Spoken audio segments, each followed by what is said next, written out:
the messenger goes on to share an article with us in the Final Call to Islam from a new reader, by a reader. It's called A New View with New Eyes.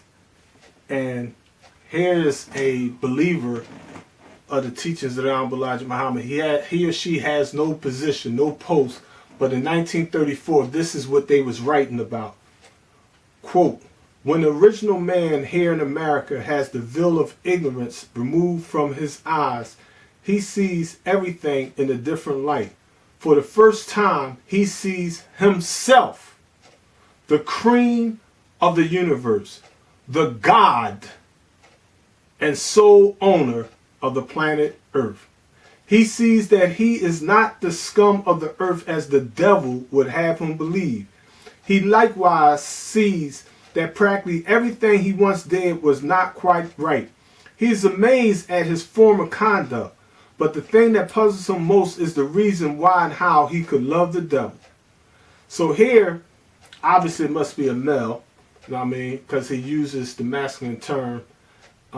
He says he sees himself, and he goes on to say he sees that he is not the scum of the earth as the devil would have him believe.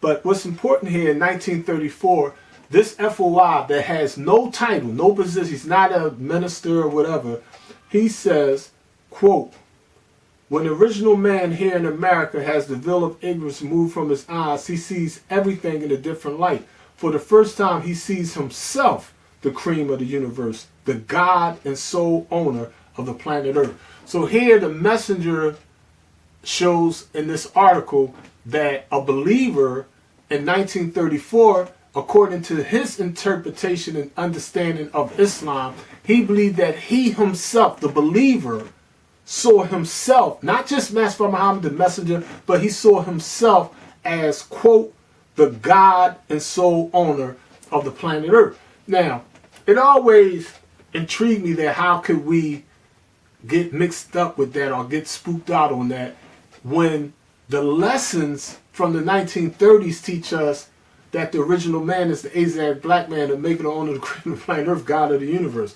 The lessons teach us that the Holy Quran or Bible was made by the original people who is Allah, the supreme being or black man of Asia. So it's so much in the lessons. How can we as FOIs or 5% teach that the 5% is the poor righteous teachers when this is written in 1934? So if all that was being taught in 1934, and that's given to MGTs and FOIs in the 30s, that right there does away with the whole concept of a mystery God.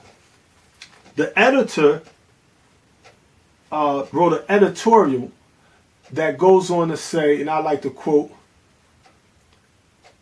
he was shocked with surprise to learn that 6 black men from the cotton fields of the southern part of the United States were being feted as kings by the